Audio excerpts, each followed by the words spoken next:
Quick note to our listeners, we need your help. We're close to 1 million views on YouTube, and we have over 5,000 subscribers. But if we can get to 10,000 subscribers by the end of this year, that will allow us to raise money for the Finding Genius Foundation and our study to help those suffering from anxiety, depression, and PTSD. Please just take a second and subscribe to the podcast. And if you can, like the video. That'll help us get more listeners. It'll help with the YouTube algorithm. And again, help us reach our goal of 10,000 subscribers and 1 million views. We're going to hit the 1 million views, it looks like, hopefully by May of 2022. But the 10,000 subscribers will be harder. That's going to take until the end of this year. Thank you. Do you struggle with concentration? Have you ever thought of your brain health long term? Bowmar Nutrition is revolutionizing the nootropic and cognitive health industry with Sharp Nootropic Powder and patent-pending Bright Daily Capsules, powered by NeuroBloom. If you struggle with focusing, think of Sharp as brain food that supports concentration. Sharp works with your natural brain chemistry to provide a heightened sense of well-being that can delay cognitive decline and also increase mood. Bowmar Sharp tastes amazing and comes in many different flavors, available in caffeinated and non-caffeinated versions. While Sharp is a short-term aid in cognitive health, think of Bright Daily Capsules as a way to improve overall brain health and prevent cognitive decline long-term. As we age, so does our brain. Supplementing with Bright has the potential to delay this aging process and helps your brain function optimally. Stay ahead of the curve and order yours today at bowmarnutrition.com and save $5 off with code GENIUS5. Forget frequently asked questions, common sense, common knowledge, or Google. How about advice from a real genius? 95% of people in any profession are good enough to be qualified and licensed. 5% go above and beyond. They become very good at what they do, but only 0.1% are real geniuses. Richard Jacobs has made it his life's mission to find them for you. He hunts down and interviews geniuses in every field: sleep science, cancer, stem cells, ketogenic diets, and more. Here come the geniuses. This is the Finding Genius Podcast with Richard Jacobs. Hello, this is Richard Jacobs with the Finding Genius Podcast, now part of the Finding Genius Foundation.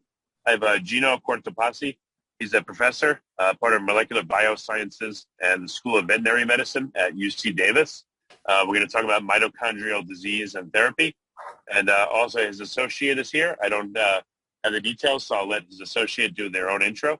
But welcome, Gino. And Gino's associate, just please, for the podcast, let listeners know a bit about your name and background. Hi, I'm Sandipan Datta. I worked for Gino as a postdoc for 6 years and then as an assistant project scientist for another 3 years. So I have been working on multiple different projects which involved mitochondrial therapy. And I was the lead in the project on the quaternary ammonium compounds.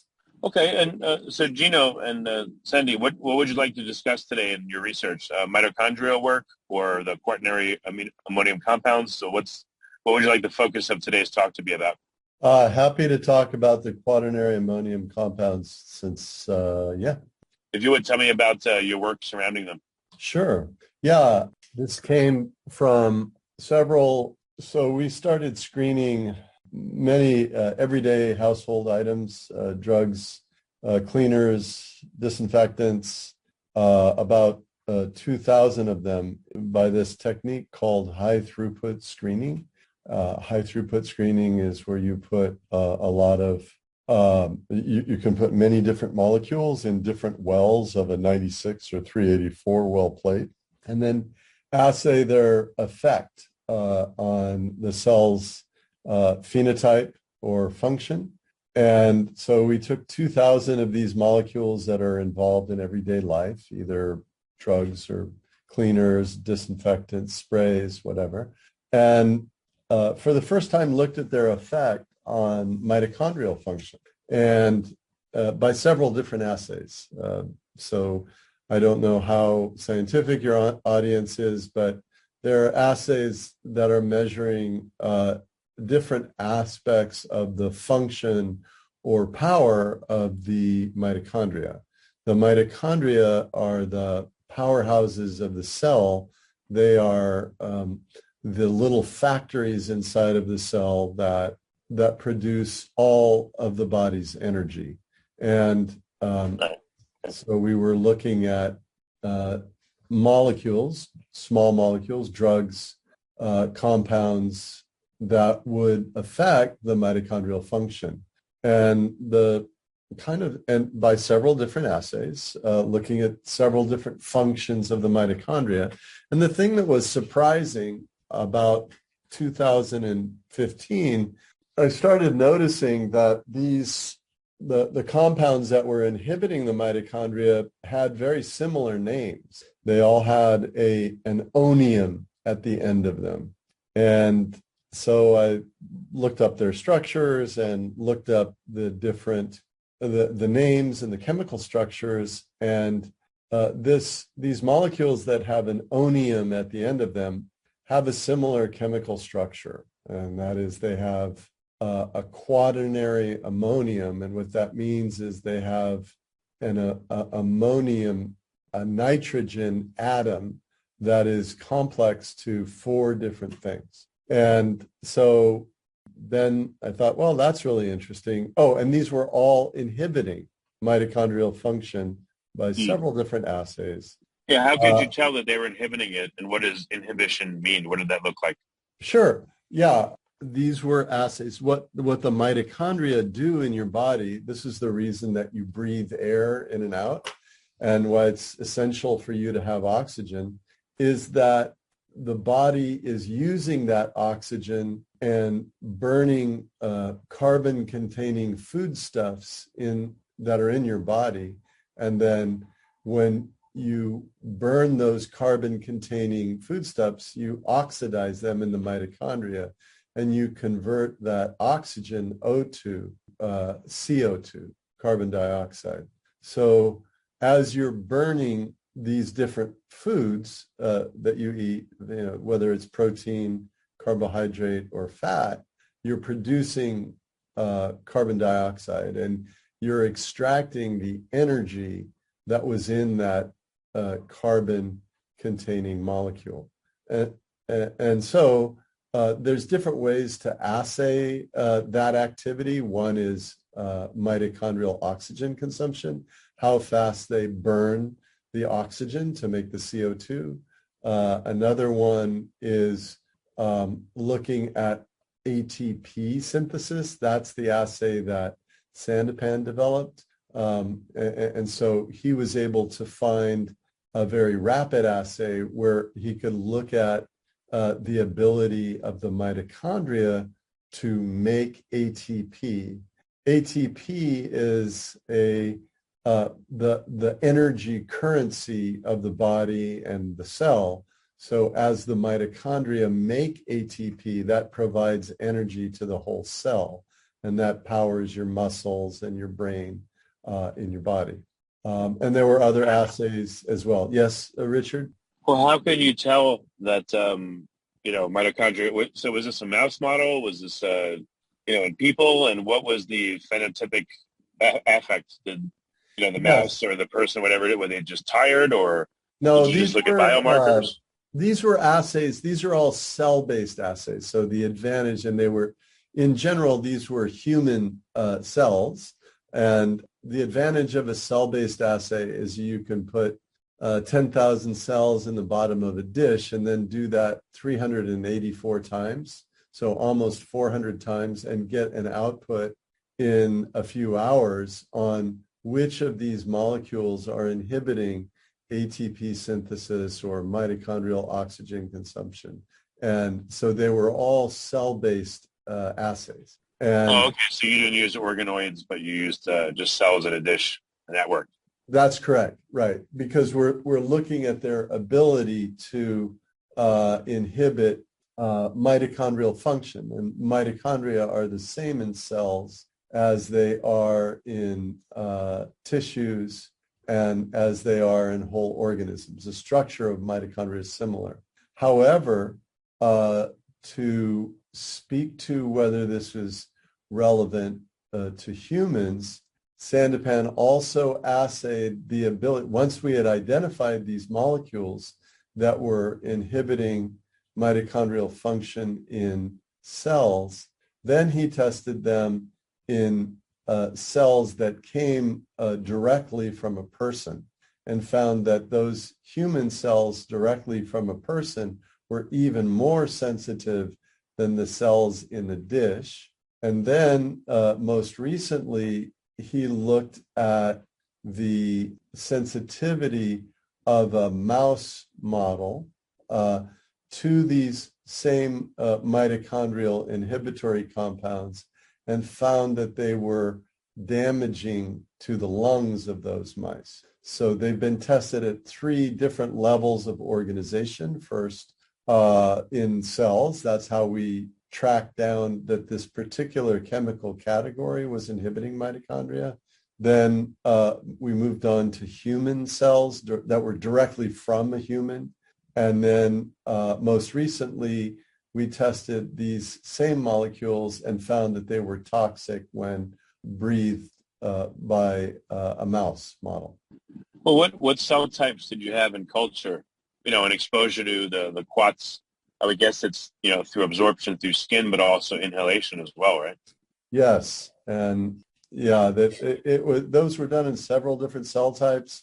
Sandipan, perhaps you could remind me. Yeah, I can take the question. So initially, when we were screening them, they were screened in a human cancer cell line. But then once we identified them as a mitochondrial toxin, we put them in primary mouse hepatocytes. So we isolated the hepatocytes from the mouse and then tested these compounds on the mouse hepatocytes. Then we tested them on the primary cardiac fibroblasts. Then we tested them in primary kidney epithelial cells and also primary human skeletal muscle cells, skeletal muscle progenitor cells. So we have tested 4 different type cells.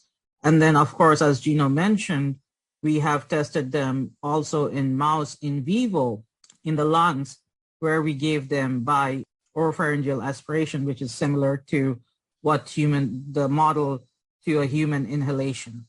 So again, for the mouse situation, what did you notice about the mice? How long after they were exposed did their behavior change, and what happened to them? Or did you have to rely on biomarkers? No, the study, it was a preliminary study. So what we did is we exposed the mice to these different, there were 2 different quaternary ammonium compounds that we chose to expose because of their usage. So the two quaternary ammonium compounds that we chose are benzalkonium chloride, which is a disinfectant very widely used during the pandemic setting for cleaning stuff. And we also chose dimethyl didecyl ammonium chloride, which is also used as a cleaning and as well as pesticidal effect. So we gave the mice a single dose of 10 milligrams per kilograms, 5 milligrams per kilograms, 2.5 milligrams per kilograms, and 1.25 milligrams per kilograms. And what we observed is that at 10 milligrams per kilograms, all the mice died. And then at 2.5 milligrams, about 50% mice died within 48 hours. So we determined that probably 1.25 for the DDAC and then 2.5 milligrams per kilograms for BAC was a non-lethal dose. For acute injury. And it was basically a dead or alive after 3 days kind of pilot experiment. And we saw that 2.5 milligrams, the mice survived after 3 days. But when we sacrificed them and looked the lung pathology under microscope, we saw that there was extensive lung damage for the mice, which survived the 3 days and was not dead. So even the mice that did not die immediately had extensive damage of the lungs, which was evident from histopathological characters like condensation of alveoli and infiltration of inflammatory cells in the lungs and so on and so forth.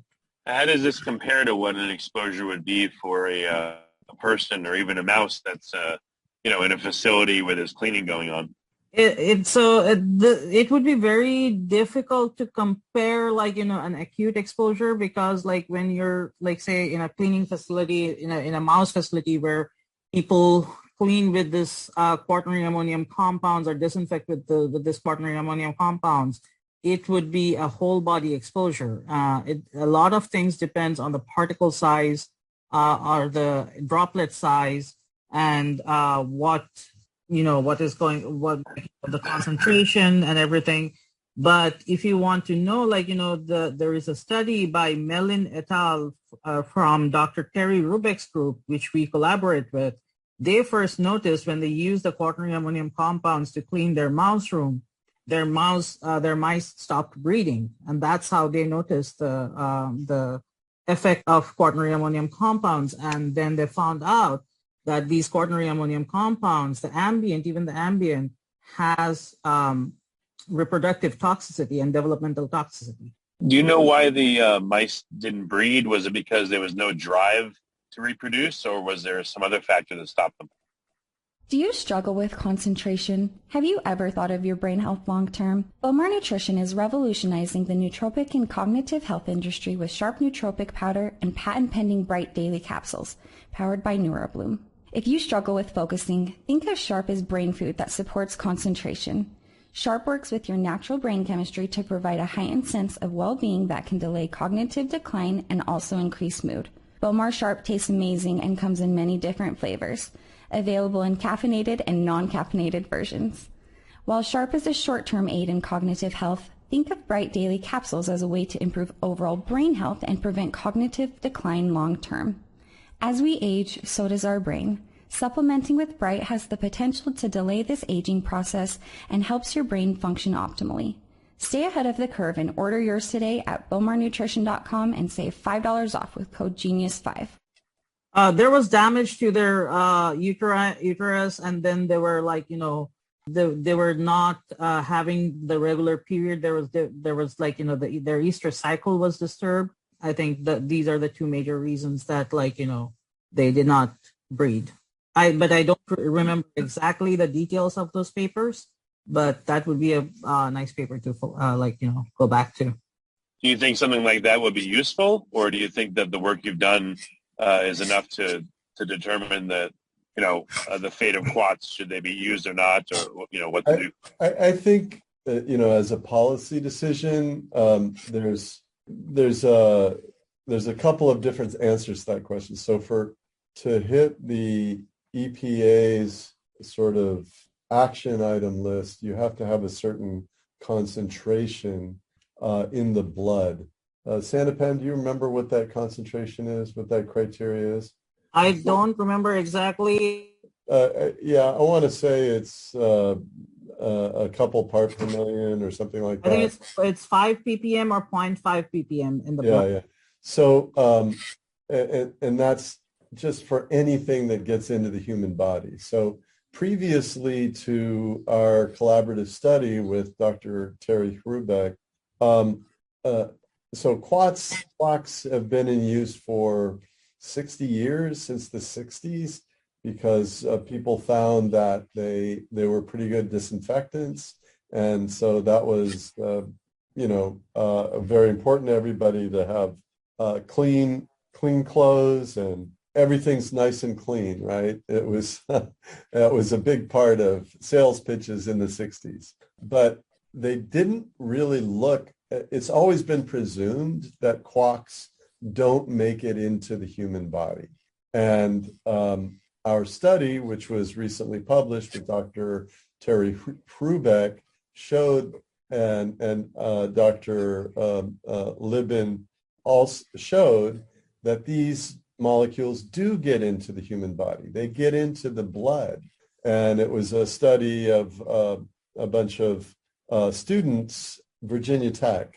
And so whereas previously for the last 60 years, the gospel has been that these molecules don't make it into the human body, it turns out that they do. And they do at a level that is higher than is actionable by the EPA. So that's new information. We still don't know if it's toxic. What do you mean actionable by the EPA? What do you mean it's higher than what is actionable?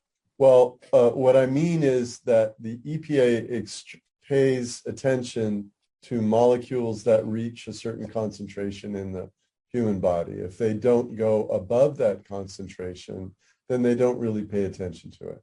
Okay? So as it turns out, it was always presumed that the levels of quarks didn't go above that level. Everybody said, well, they're just externally used. They're in sprays, and they're in preservatives for eye drops, and they're in the scrubbing bubbles, and they're in laundry detergent, but they never make it into your body. Okay, but this study that we published shows that's not true.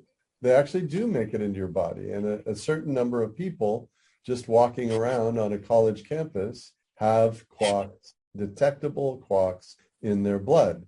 And a third of those people had quarks that appear to be inhibiting mitochondrial function in their white blood cells, as determined by Sandipan and I. Yes.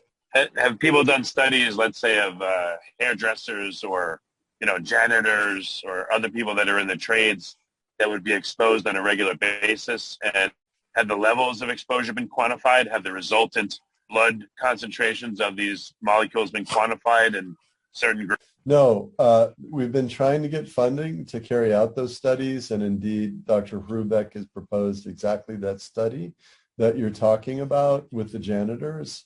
But that has not received funding yet. But there have been other studies in Scandinavian countries of nurses and other healthcare workers that are using quarks as disinfectants. And those epidemiological studies did find increased signal of health effects in those exposed workers. So the reason that we kind of went into the lung study is that the Scandinavian countries, when they use these, they get asthma or lung damage and bronchoconstriction and things like that. So that made us kind of interested in investigating whether there is some mitochondrial angle to the lung damage, because my lungs are rich in mitochondria. So if something is causing mitochondrial injury, and especially by inhalation route or inhalation route, that should be affecting the integrity of the lungs. And that's exactly what we find in our pilot study, that it's causing lung damage. We still have to get funding, or we need to get funding to see whether the mitochondria is involved in that lung injury, or what's the mechanism of the lung injury. And what you said is exactly right. People who are in high risk of exposure, especially in hospitals where there is high amount of disinfectant, and even janitors or housemaids are because all of these compounds, the benzalkonium chloride and DDAC, these are found in household compounds like Lysol, Clorox, kitchen cleaners, bathroom cleaners, and everything like that. So there has been no longitudinal study, no chronic exposure study so far, because as Gino mentioned, it is thought to be dermally absorbed, and the exposure was thought to be dermal, and the dermally it does not get absorbed. So people did not care about them. But we have been demonstrating that it's not true, and hopefully we will be getting research funding in the near future to do the study that exactly what you were mentioning for.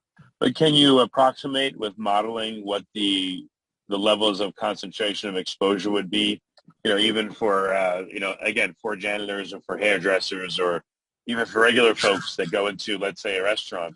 Is there any use in again, quantifying in most indoor buildings, people will experience between 1 and 10 parts per million of these compounds, and it falls off after an hour of cleaning to, this level. Is there any data on that?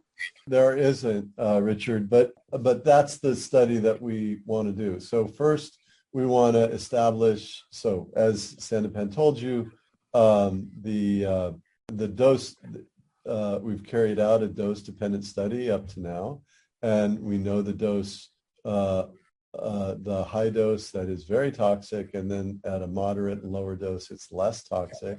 But of course, that was just a pilot study, and what we'd really like to do is determine the whole dose range and what's the no observed effect level dose, and then carry out more extrapolations to humans so that we say, well, this is what's toxic in a mouse, and through the the aerosol route to the lung. And so then we can extrapolate based on some known formulas and scale to humans. This is what these data would predict would be toxic to human. But of course, we're not there yet. And we need to be able to get the funding in order to do the bigger dose response study in the mice to really make those extrapolations to what's relevant for human health. Well, based on what you're seeing, what would you expect or suspect to see in people that are regularly exposed to these compounds? Again, housekeepers, maybe even people in laundromats, hairdressers, hospital workers, etc. What would be your guess, just knowing what you know right now? It's some complicated math that I'm, so first, we don't know the aerial concentration of these quarks in those environments, right? They haven't been calculated. Nobody's worried about them because they've been presumed to be harmless. So we don't know what that number is. We don't know what the aerosol exposure in those rooms are. So then once we knew that, then we could extrapolate. In the mouse model, you put a little droplet on the tongue, basically, and then that goes directly into the lungs. And so you don't have to do a lot of calculations of room air density of the molecule. You can just say, okay, I know every one of these molecules basically went into the lung in this OPA model, which is oropharyngeal. But it gets more difficult because we don't have the data on the room air concentration for the janitors or the laundromats. And so we don't know how to extrapolate our data from the mice, where we're making a simple presumption, all of these molecules went into the lung, to what about the more complicated situation where you're breathing and only some of these molecules are getting into the lung, if that makes sense. Okay. What about approaching it from the other end, where let's say you take people that have worked in a particular industry for at least 5 years, nail technicians, I'm just making this up, or again, janitors, look at their blood, the concentrations of various stuff in their blood, or again, just look at their medical history. Maybe that would be an easier clinical trial to do, where if you see there's patterns in their medical history, and then maybe kind of approach it again from the other end to bookend, all this experimentation you have to do. Yeah, I think the first one is more straightforward than the second. Your first idea of looking at the blood, Richard, that makes sense because as I said previously, people thought this never made it into the blood. So if you detect a signal, then it's a positive result. It's like, yep, it's there. And that wasn't known before. So I think that would be a great study. I believe Terry has proposed that with a janitor study, but it hasn't received funding yet. And then the second one is more epidemiological, where you're saying in this exposed group, do we have more health events? And then that can be very complicated, and it's hard. There's a pretty low signal to noise ratio there. And I think if you can correlate that with the blood biomarker, then you have a much more powerful study, or a chance at a much more powerful study, where you're correlating the clinical data, which are all often hard to get and hard to get through time. But if you're associating it with a hard blood biomarker like QAC or QAC metabolite determined by mass spec HPLC, then I think that would be a nice study design. Okay. And also I want to add, I would like to add to Gino's comment is that, the quads are so ubiquitous that, it could be very confounding from which source the quads are coming from, especially in an epidemiological setting, because people can use shampoos with quads. People can use fabric softener with quads. People can be cleaning their kitchen and other than that, other than their workplace exposure. So depending on where the quartz is coming from, it could be very hard to delineate in an epidemiological setting. But, I guess what Gino said, it's going to be more straightforward to do look at the blood biomarker and correlate with that way. Right now, I and Gino are working with some people in DTSC, the Department of Toxic Substances Control in California, and then as well as Green Science Policy Institute to write a review paper on the whatever the data is available on the quarks. So it should be sent for submission sometime next month, and hopefully would be published pretty soon. So we are compiling all the evidence so far that is available, preclinical as well as clinical, in one place. Okay, very good. Well, yeah, where can people go to find out more about your work? What's the best place? So right now, I think for our research, the best way would be to go to PubMed, and our research was also published or taken up by a lot of news media outlets. We published a second paper where we looked into the quaternary ammonium compounds and the anti-estrogenic effect, the possible anti-estrogenic effects on the cells as well. That was published in Environmental Health Perspectives, and we got a lot of press coverage for that. But just for our research, it would be best to go on PubMed and type our name and look from there, or even they can use the Google as quaternary ammonium Cortopassi or quaternary ammonium Sandipan Datta. Other than that, if people want to know more about the quaternary ammonium research in general, there is I think there is a website for the DTSC which deals with the biomonitoring, because recently the DTSC has listed quaternary ammonium compounds for biomonitoring, and they have been collecting data on that. Yeah, so they have the scientific panel, guidance panel meetings on their website, the DTSC biomonitoring website. It's called Biomonitoring California.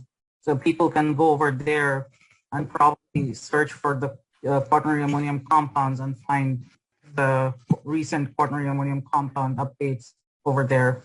Okay, very good. Well, again, we're out of time. Gino and Sandipan, thank you so much for coming on the podcast. I appreciate it. You bet. Thank you very much. Nice to talk. Do you struggle with concentration? Have you ever thought of your brain health long term? Bowmar Nutrition is revolutionizing the nootropic and cognitive health industry with sharp nootropic powder and patent-pending bright daily capsules, powered by NeuroBloom. If you struggle with focusing, think of Sharp as brain food that supports concentration. Sharp works with your natural brain chemistry to provide a heightened sense of well-being that can delay cognitive decline and also increase mood. Bowmar Sharp tastes amazing and comes in many different flavors, available in caffeinated and non-caffeinated versions. While Sharp is a short-term aid in cognitive health, think of Bright Daily Capsules as a way to improve overall brain health and prevent cognitive decline long-term. As we age, so does our brain. Supplementing with Bright has the potential to delay this aging process and helps your brain function optimally. Stay ahead of the curve and order yours today at bowmarnutrition.com and save $5 off with code GENIUS5. You've been listening to the Finding Genius podcast with Richard Jacobs. If you like what you hear, be sure to review and subscribe to the Finding Genius podcast on iTunes or wherever you listen to podcasts. And want to be smarter than everybody else? Become a premium member at findinggeniuspodcast.com. This podcast is for information only. No advice of any kind is being given. Any action you take or don't take as a result of listening is your sole responsibility. Consult professionals when advice is needed.